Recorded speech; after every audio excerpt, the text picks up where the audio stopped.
नमस्कार प्यारे विद्यार्थियों, श्री शक्ति क्लासेस में फिर से आज आपका स्वागत है। और आज हम पाठ पढ़ेंगे पादप ऊतक संवर्धन इन प्लांट टिश्यू कल्चर। क्या होता है ये पादप ऊतक संवर्धन, किस प्रकार कौन कौन सी विधियों से पादप ऊतक संवर्धन की क्रियाविधि उसको संपन्न कराया जाता है, और भी बहुत कुछ चीज़ें हैं इसके अंदर। कौन कौन से उपकरण काम में आते हैं, कौन कौन से संवर्धन के लिए माध्यम यूज किया जाता है, वो सब हम इस अध्याय के अंतर्गत आज चर्चा करने वाले हैं। तो सबसे पहले हम थोड़ी सी कोशिका के बारे में जानकारी प्राप्त करेंगे, क्योंकि जो ऊतकों का ऊतक है, आपको पता है कि भाई कोशिका है, कोशिका मिलकर क्या बनाते हैं, कोशिका मिलकर बनाते हैं आपके ऊतक, ठीक है। और ऊतक आपस में मिलकर अंग, और अंग आपस में मिलकर तंत्र का निर्माण करते हैं, और तंत्र क्या क्या बनाते हैं, पूर्ण शरीर का निर्माण करते हैं, ठीक है। कोशिका, ऊतक, ऊतक से अंग, अंग से तंत्र, और तंत्र से फिर ये अलग अलग तंत्र मिलकर संपूर्ण शरीर का निर्माण कर देते हैं।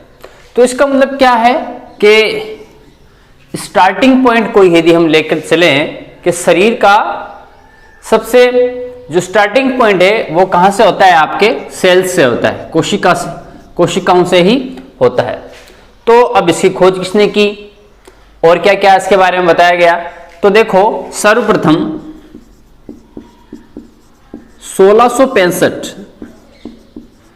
1665 में रॉबर्ट हुक ने कोशिका की खोज की। 1665 में इसकी खोज की, कोशिका की खोज की गई थी 1665 में रॉबर्ट हुक ने। अब क्या हुआ आगे,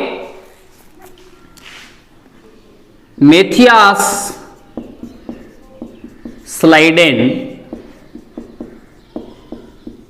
व एक और नाम आता है थियोडोर स्वान।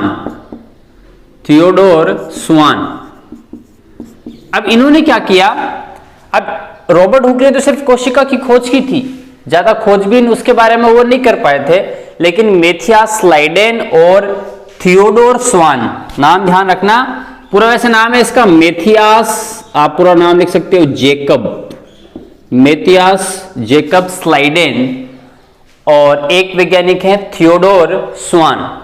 इन्होंने कोशिका सिद्धांत प्रस्तुत किया, कोशिका सिद्धांत प्रस्तुत किया। अब इस सिद्धांत की प्रमुख यदि हम बातें देखें तो क्या थी कि कोशिका, प्रमुख बात यदि हम बात करें, जो कोशिका सिद्धांत प्रस्तुत किया गया था मैथियास स्लाइडेन और थियोडोर स्वान के द्वारा, तो उन्होंने मुख्य चीज ये बताई थी कि कोशिका शरीर की संरचनात्मक, कोशिका शरीर की संरचनात्मक व क्रियात्मक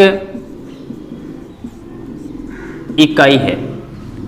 ये इस कोशिका सिद्धांत में बताया गया था कि भाई कोशिका शरीर की संरचनात्मक और क्रियात्मक इकाई होती है।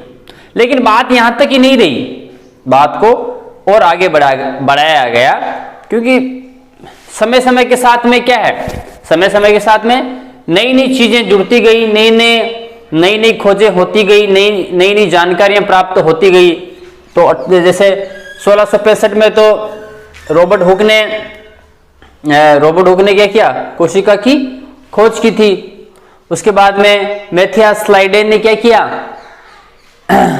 अच्छा ये 1839 में जो कोशिका सिद्धांत दिया गया था, ध्यान रखना 1849 में ये सिद्धांत प्रस्तुत किया गया था। तो समय के साथ साथ क्या हुआ, नई नई चीजों के बारे में पता चला, नई नई खोजें हुई।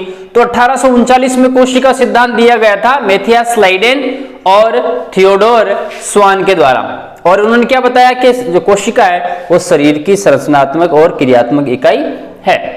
अब क्या हुआ, 1800 आगे और चलते हैं, 1885 है ना, 1885 में रुडोल्फ विर्चु, एक और वैज्ञानिक आए, रुडोल्फ विर्चु ने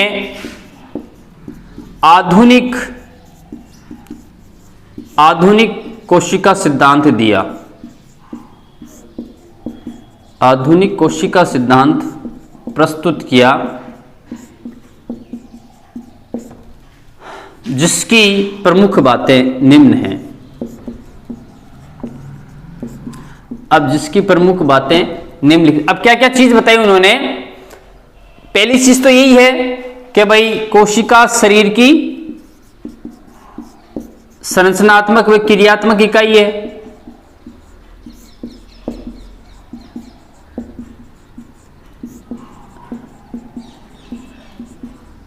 दूसरी चीज उन्होंने बताई कि नई कोशिका का निर्माण पूर्ववर्ती कोशिका से ही होता है। यानी आपने देखा होगा, सबसे पहले एक कोशिका का निर्माण होता है। सबसे पहले एक कोशिकी, जो बहुकोशिकीय जीव होते हैं उनमें भी सबसे पहले स्टार्टिंग कहां से होती है, एक से ही होती है। ऐसे नहीं कि 10-20 कोशिकाएं एक साथ, उनमें सबसे जब जैसे भ्रूण का निर्माण हो रहा है तो एक साथ ही काफी सारी कोशिकाएं बन जाती है। एक कोशिकीय जीव हो चाहे बहुकोशिकीय जीव हो, सभी के अंदर जो स्टार्टिंग होती है, शुरुआत होती है, वो एक कोशिका से ही होती है। यह अलग बात है कि बहुकोशिकीय जीवों में फिर कोशिकाओं की संख्या बढ़ जाती है, इसलिए उन्हें हम बहुकोशिकीय जीव कह देते हैं। लेकिन एक कोशिकीय जीवों में कोशिका एक ही रहती है, उनकी संख्या बढ़ती नहीं है, क्यों, उनमें विभाजन नहीं होता, इसलिए उन्हें एक कोशिकीय जीव कहा जाता है। तो ये चीज, ये जो रुडोल्फ विर्चु है, उन्होंने बताया कि नई कोशिकाओं का निर्माण, नई कोशिकाओं का निर्माण पूर्ववर्ती कोशिकाओं से ही होता है।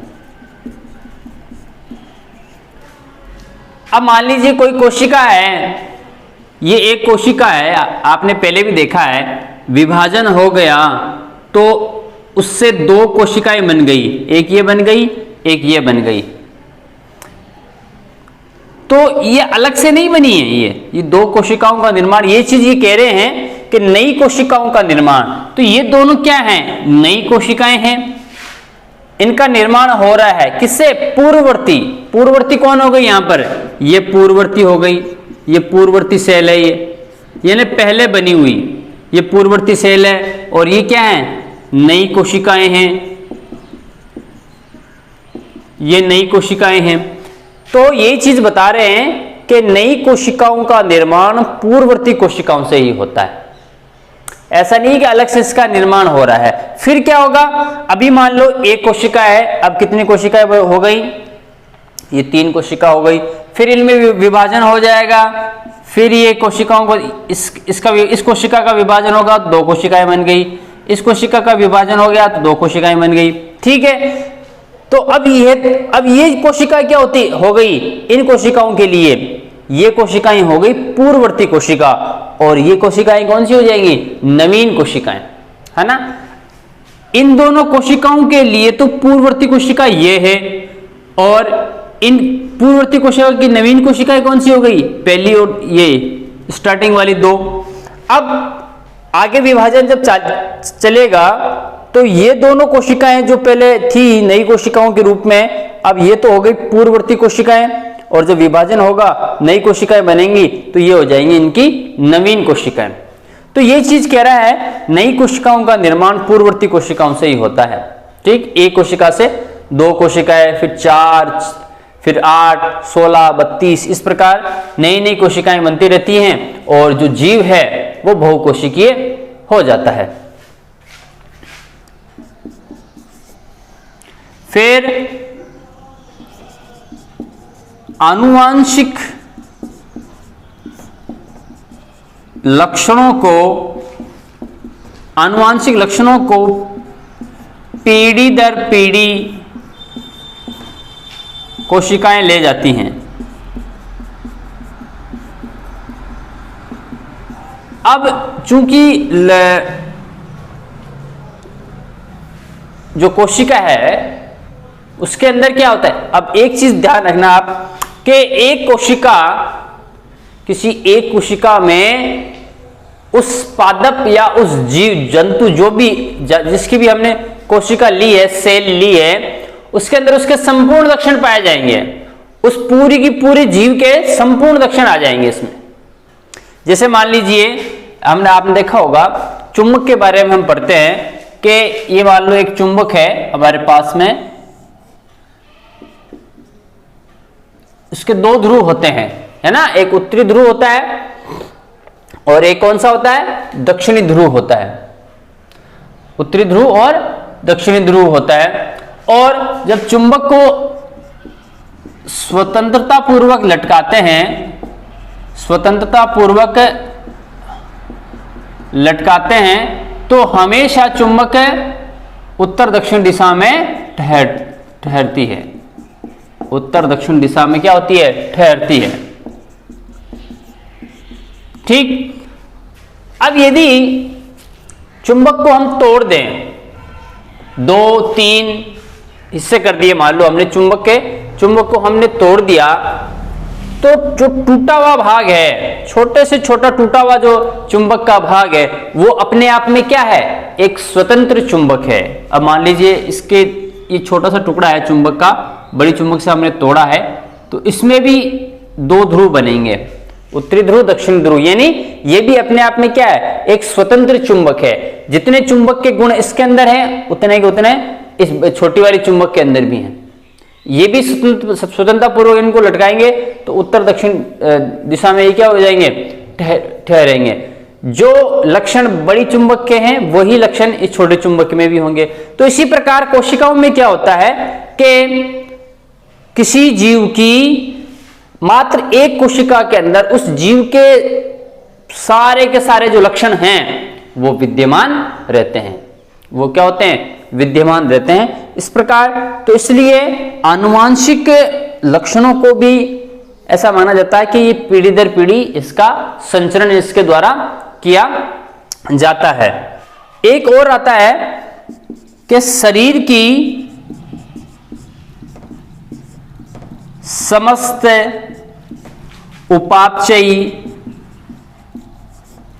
यानी मेटाबॉलिज्म, शरीर की जितनी भी मेटाबॉलिज्म एक्टिविटीज होती है, उपापचयी क्रियाएं संपन्न होती है, वो कहां पर होती हैं, वो आपके कोशिका के अंदर ही संपन्न होती है। तो शरीर की समस्त उपापचयी क्रियाएं कोशिका में संपन्न होती है। ठीक है ना। तो ये कुछ स्टार्टिंग मुख्य बातें हैं कोशिकाओं के बारे में कि भाई 1665 में रॉबर्ट हुक ने क्या की थी, कोशिका की खोज की थी। उसके बाद में 1839 में 1839 में मैथियास जेकब्स लाइडेन और थियोडोर स्वान ने कोशिका सिद्धांत प्रस्तुत किया। और क्या बताया उन्होंने कि कोशिका शरीर की संरचनात्मक और क्रियात्मक इकाई होती है। फिर इससे आगे बढ़ते हुए 1885 में 1885 में रुडोल्फ विर्चू ने आधुनिक कोशिका सिद्धांत प्रस्तुत किया। और उसकी प्रमुख बातें ये थी कि एक तो कोशिका शरीर की संरचनात्मक और क्रियात्मक इकाई होती है। फिर नई कोशिकाएं नहीं बनती, नई अलग से कोशिकाएं नहीं बनती। नई कोशिकाओं का निर्माण किनसे होता है, अपनी पूर्ववर्ती कोशिकाओं से होता है, पहले की कोशिकाओं से ही नई कोशिकाओं का निर्माण होता है। फिर ये जो कोशिकाएं होती है वो आनुवांशिक लक्षणों को पीढ़ी दर पीढ़ी आगे ले जाने का कार्य करती है। यानी एक कोशिका के अंदर उस संपूर्ण जो जीव है उसके सारे के सारे लक्षण पाए जाएंगे। फिर जितनी भी शरीर की जो मेटाबॉलिज्म एक्टिविटीज होती है, उपापचयी क्रियाएं होती हैं, वो सब की सब कहां संपन्न होती है, वो कोशिका में संपन्न होती है। अब आगे देखिए, अभी हमने बात की है कि भाई जो कोशिका सिद्धांत है, कोशिका सिद्धांत क्या कह रहा है, कोशिका सिद्धांत के अनुसार एक ही कोशिका में, यानी किसी भी कोशिका में ले सकते हो, एक ही कोशिका में जीव के सभी गुण क्या रहते हैं, विद्यमान रहते हैं, विद्यमान रहते हैं। तो अब इससे क्या फायदा है, हमने बात की है कि एक ही कोशिका में जीव के जितने भी लक्षण हैं वो विद्यमान रहते हैं। जैसे मैंने आपको चुंबक को बताया था, छोटे से छोटे चुंबक में सारे के सारे लक्षण होते हैं जो किसी एक बड़ी चुंबक के अंदर होंगे।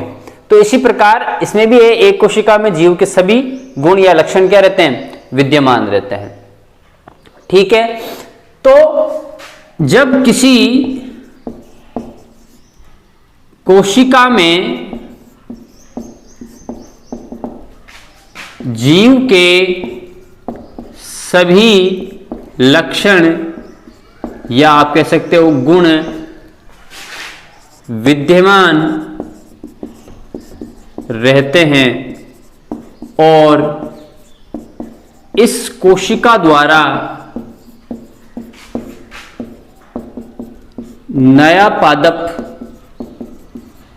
विकसित किया जा सकता है, तो कोशिका की इस क्षमता को पूर्ण शक्तता या टोटिपोटेंसी,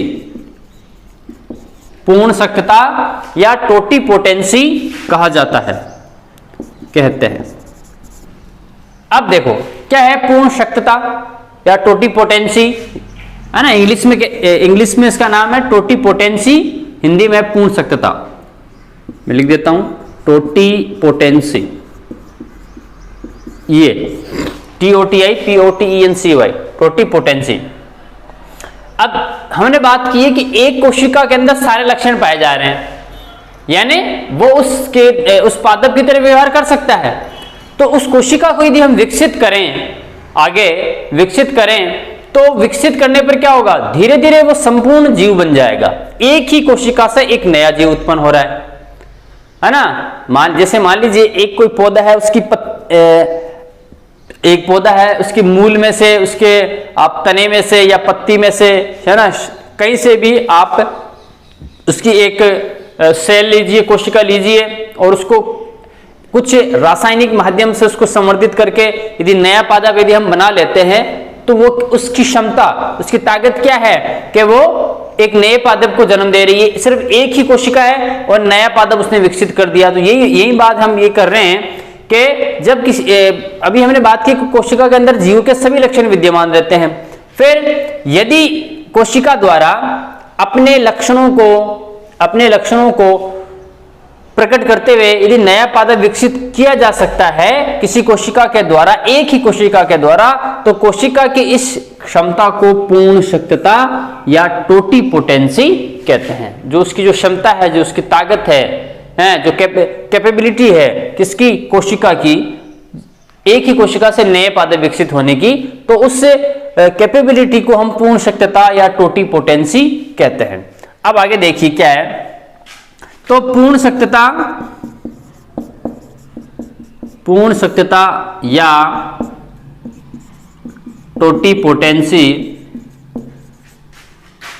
के बारे में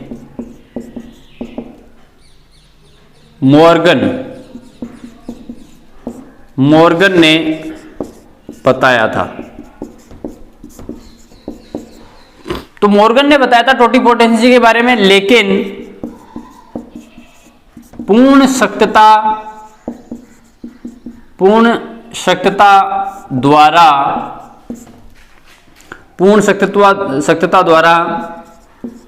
पादप कोशिका से किसी संपूर्ण पादप को विकसित किया जा सकता है,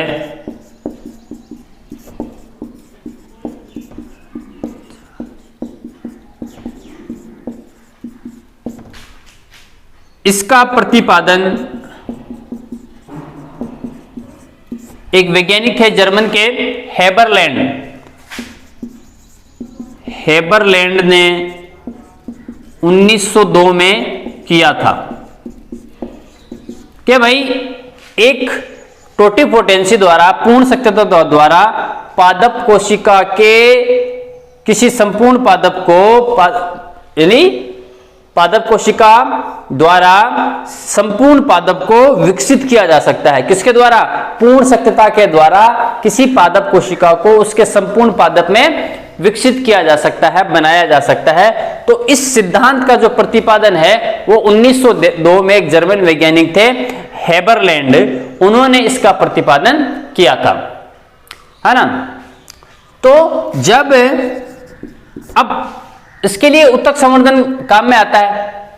ये जो पूर्ण सक्रियता होती है जिसके द्वारा नया जीव बनाया जाता है, उसके लिए एक टर्म्स आता है उत्तक संवर्धन, है ना। कोशिका से उत्तक ही तो बनते हैं, तो उसको संवर्धित किया जाता है, उसके बाद में नया पादपक या प्लांटलेट्स जिसे बोलते हैं वो बनता है। तो जब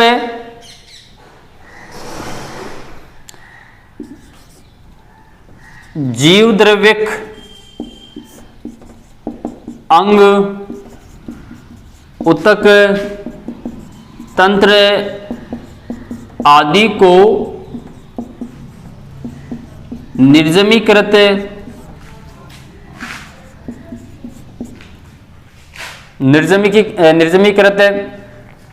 और निर्जमीकृत का मतलब होता है स्टरलाइजेशन, है ना। स्टरलाइजेशन का मतलब होता है और रोगाणुओं से इसको निर्जमीकृत कर देना। यदि कहीं यदि रोगाणु आपके कीट लगे हुए हैं, सूक्ष्म जीव लगे हुए हैं, तो उनको नष्ट कर देना। तो जब जीवद्रव्यक अंग उत्तक आदि को निर्जमीकृत और नियंत्रित अवस्थाओं में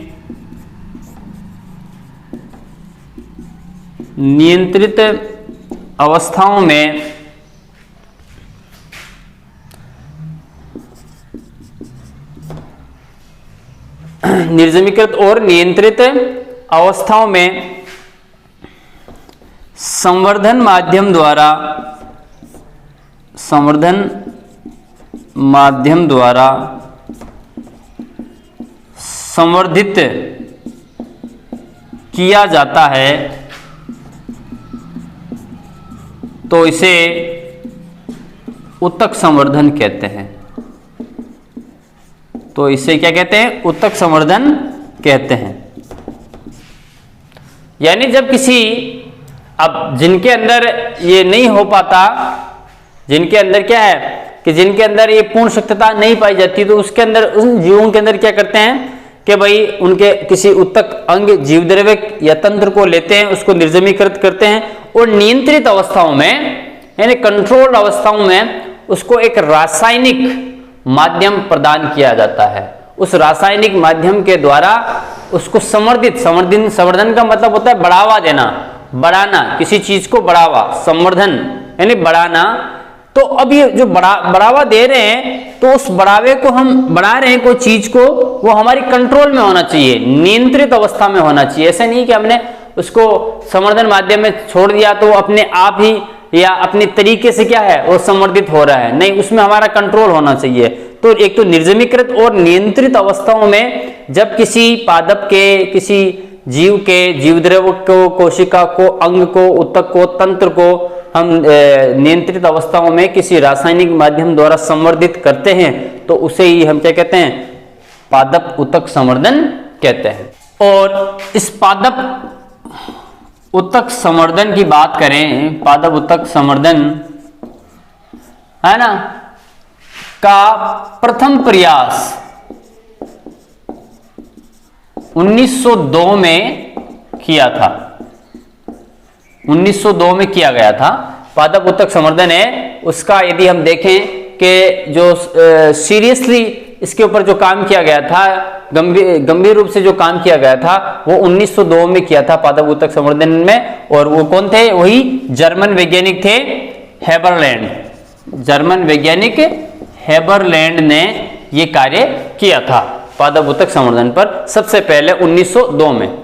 अब है आपके उत्तक संवर्धन में प्रयुक्त होने वाले कुछ महत्वपूर्ण शब्दों के बारे में हम पढ़ेंगे, जिसे ये प्रयोजन है कि जब हम उत्तक संवर्धन के बारे में आगे और पढ़ेंगे तो फिर जो शब्द आएंगे तो उनकी हमें पहचान रहेगी, उनके बारे में हमें जानकारी रहेगी। जैसे अभी हम पढ़ ही रहते संवर्धन माध्यम, पहला एक शब्द आता है आपके संवर्धन माध्यम। क्या होता है संवर्धन माध्यम? तो ये है आपके जो रासायनिक रूप से ज्ञात अवयव होता है, रासायनिक रूप से ज्ञात अवयव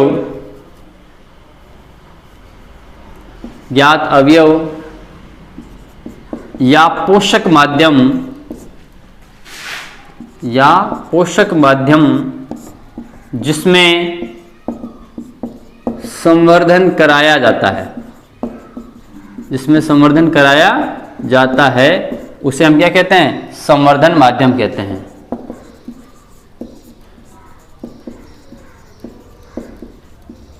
संवर्धन माध्यम कहते हैं, यानी जिसके अंदर, जिस रसायन के अंदर, जिस रासायनिक अवयव या पोषक माध्यम में हम संवर्धन की जो क्रिया है वो करवा रहे हैं।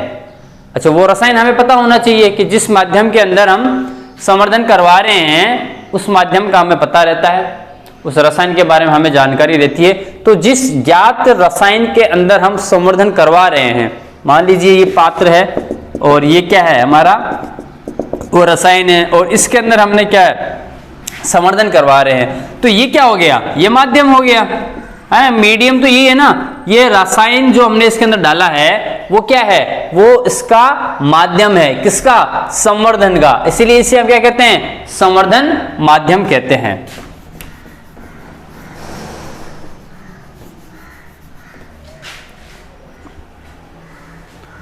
दूसरा आता है आपके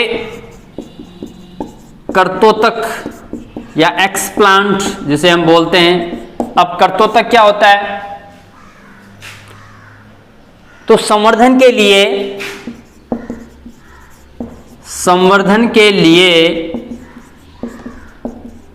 पादप के जिस भाग को लिया जाता है,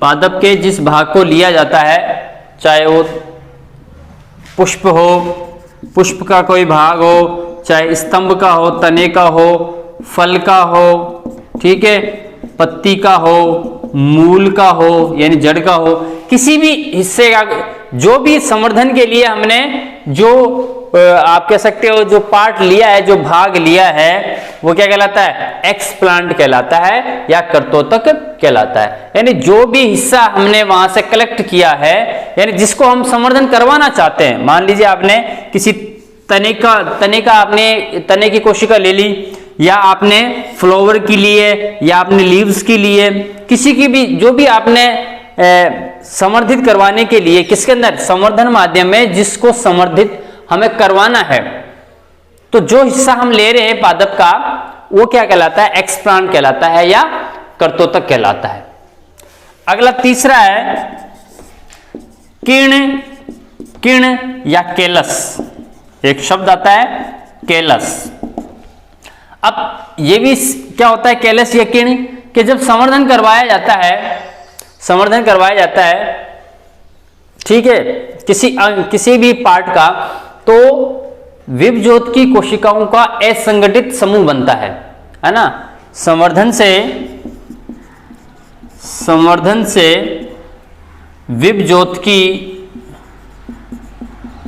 विभज्योत की कोशिकाओं का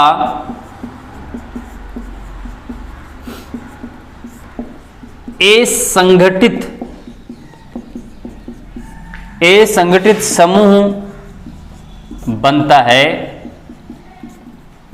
जिसे क्या कहेंगे? या तो किर्ण कह दो या उसे केलस कहते हैं। किर्ण या केलस कहते हैं, ठीक। तो संवर्धन माध्यम तक क्या हो गया? वह ज्ञात रासायनिक माध्यम या अवयव या पोष माध्यम जिसमें संवर्धन करवाया जाता है वो संवर्धन माध्यम कहलाता है। कर्तोतक एक्सप्लांट के जिसका संवर्धन हमें करवाना है, प्लांट के जिस भाग का हम संवर्धन करवाना है, तो वो भाग क्या कहलाएगा? एक्सप्लांट कहलाता है या कर्तोतक कहलाता है। तीसरा है किन या कैलस, कि जब संवर्धन हमने स्टार्ट कर दिया तो फिर ये जो विभज्योत की कोशिका, अब आपको पता है विभज्योत की कोशिका क्यों है, कि विभज्योतक वाला हिस्सा है पादप का वो क्या होता है, विभाजनशील होता है। सबसे ज्यादा कोशिकाओं का विभाजन है वहीं पर ही होता है। तो जब कोशिकाओं का विभाजन होता है तो विभज्योत की कोशिकाओं का विभाजन होगा, तो अनेक विभज्योत की कोशिकाएं क्या हो जाएंगी, विभाजित हो जाएंगी, लेकिन किस रूप में होंगी, असंगठित रूप से होंगी, बिखरी भी होंगी। तो उनका जो असंगठित समूह होता है उसे किन कहते हैं या कैलस कहते हैं। अब अगला है जीव द्रव्यक। जीव द्रव्य ये क्या है, पादप कोशिका भित्ति रहित, पादप कोशिका भित्ति रहित कोशिका, या आप कह सकते हो कोशिका भित्ति रहित, पादप कोशिका भित्ति रहित कोशिका। ठीक है, पादप कोशिका भित्ति रहित कोशिका क्या कहलाती है, जीव द्रव्य कहलाती है। उसके बाद में आता है आपका निर्जमीकरण। निर्जमीकरण इंग्लिश में कहते हैं इसको स्टरलाइजेशन। स्टरलाइजेशन यानी जो माध्यम है, जिस माध्यम के अंदर हम ये काम कर रहे हैं, या जो कर्तोतक है ना, निर्जमीकरण का मतलब होता है सूक्ष्म जीवों को, कौन से सूक्ष्म जीव, जो आसपास हैं, सूक्ष्म जीवों को समूल रूप से क्या करना, नष्ट करना, समूल रूप से नष्ट कर देना, निर्जमीकृत कहलाता है ना। जैसे आप देखा होगा इंजेक्शन है, इंजेक्शन को लगाने से पहले यदि मान लीजिए हमने उसको गर्म पानी में एक दो बार उस इंजेक्शन में से गर्म पानी डाल के उसको बाहर निकालेंगे, है ना, उसको हम क्या कर रहे हैं, स्टरलाइजेशन कहते हैं। हालांकि आजकल तो आधुनिक समय में तो जो जितने भी इंजेक्शन आते हैं वो पहले से ही स्टरलाइड होकर हुए होते हैं, लेकिन पुराने समय में ऐसा नहीं होता था। पुराने ज़माने में एक ही इंजेक्शन को काफ़ी लोगों को लगा दिया जाता था, 5, 7, 10 लोगों को। तो एक को लगाने के बाद में दूसरे को लगाने से पहले उसको क्या करते थे, स्टरलाइजेशन किया करते थे, उसका निर्जमीकृत किया जाता था उसको, है ना, उसको गर्म पानी में डाल देते थे सुई समेत। तो जिसके कारण है वो जो सूक्ष्म जीव हैं, जो भी सूक्ष्म जीव हैं, बैक्टीरिया वगैरह है, वो क्या हो जाते थे, नष्ट हो जाते थे। तो किसी भी चीज को सूक्ष्म जीवों से मुक्त करना, है ना, वो क्या, उसको उनको समूल रूप से नष्ट करना क्या कहलाता है, निर्जमीकृत कहलाता है ना। जैसे मान लीजिए मेरे पास ये पेन है, स्केच है, और इसको मुझे स्टरलाइजेशन करना है, निर्जमीकृत करना है, तो मैं इस पर गर्म पानी है या सैनिटाइजर है, जो भी है वो डालूंगा, तो इससे क्या हो जाएगा, ये निर्जमीकृत हो जाएगा, सूक्ष्म जीवों से नष्ट हो जाएगा ये। तो ये होता है निर्जमीकरण। फिर होता है सतही निर्जमीकरण। सतही निर्जमीकरण, है ना, तो जो कर्तोतक हमने संवर्धन के लिए लिया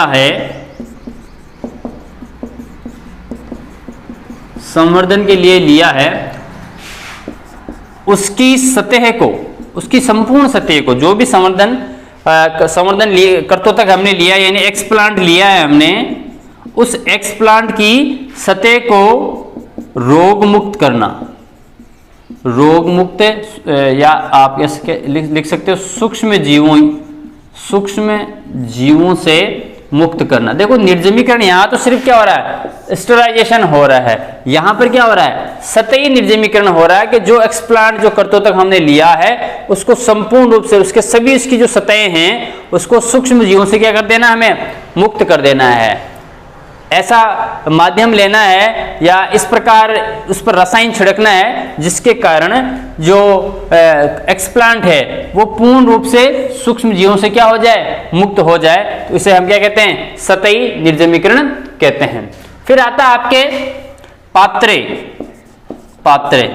पात्रे का यहाँ से तात्पर्य यहाँ पर है कि भाई संवर्धन माध्यम हम करवा रहे हैं, तो संवर्धन माध्यम जब हम करवाएंगे तो कुछ ना कुछ तो हमें चाहिए ना, जिसके द्वारा हम करवा सकते हैं, कोई बर्तन हमें चाहिए, है ना। तो यदि तो जब संवर्धन करवाया जाता है तो इसके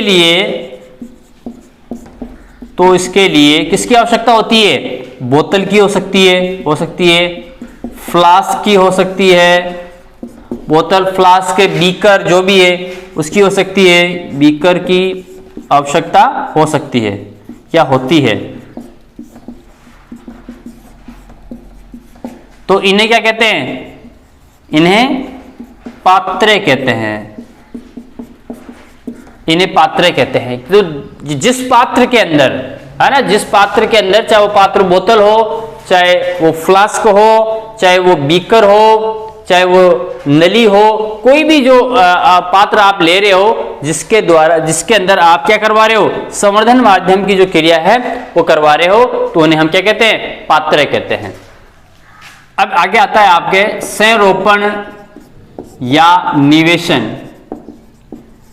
संरोपण या निवेशन, हमने क्या किया? लिया एक्सप्लांट ले लिया, कर्तोतक ले लिया, कर्तृत्व हमने क्या किया? निर्जमीकृत कर दिया। सबसे इंपॉर्टेंट चीज यही कि उसको हमें स्टरलाइजेशन करना है, निर्जमीकृत करना है। तो निर्जमीकृत करने के बाद में हमने पात्र भी ले लिया, जिसे हम पात्रे बोल रहे हैं, बोतल, फ्लास्क, बीकर जो भी है ना। तो अब क्या किया? अब उस कर्तृत्व को निर्जमीकृत करने के बाद में संवर्धन माध्यम में रखना या उसको डाल देना क्या कहलाता है? संरोपण या निवेशन कहलाता है। ठीक है ना। निर्जमीकृत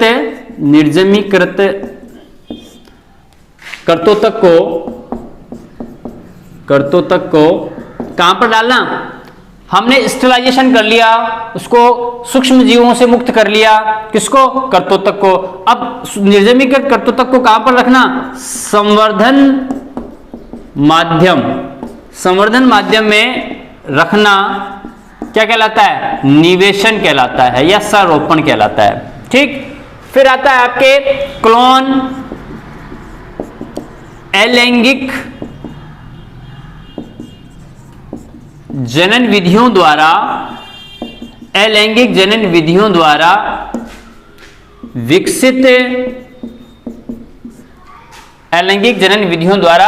विकसित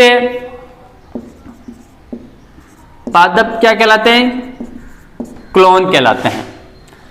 अलैंगिक जनन विधियों द्वारा विकसित पादप क्या कहलाते हैं? क्लोन कहलाते हैं। उसके बाद आता है कायिक भ्रूण, ये भी एक इसमें शब्द आता है कायिक भ्रूण।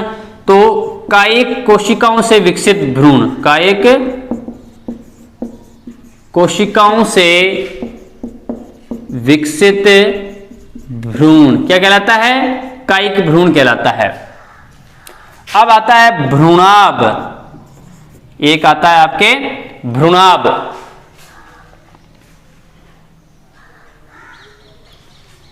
तो पात्रे विधि द्वारा कायिक कोशिकाओं द्वारा विकसित भ्रूण जैसी संरचना, भ्रूण नहीं, भ्रूण जैसी संरचना क्या कहलाती है? भ्रूणाभ कहलाती है। तो ये कुछ शब्दावलियां हैं जो बार बार आप जब हम उत्तक पादप उत्तक संवर्धन ये पढ़ेंगे हम पूरा आगे, तो ये बार बार एक शब्द आते हैं। कर्तृत्व आएगा, है ना, संवर्धन माध्यम, पोष माध्यम, उसके बाद में संरोपण, निवेशन, निर्जमीकृत, ठीक है, और आपके क्लोन, ये सारे जो शब्द हैं वो लगातार क्या है? आते रहते हैं। तो आज के लिए इतना ही, कल फिर किसी नए वीडियो के साथ मिलेंगे, तब तक धन्यवाद।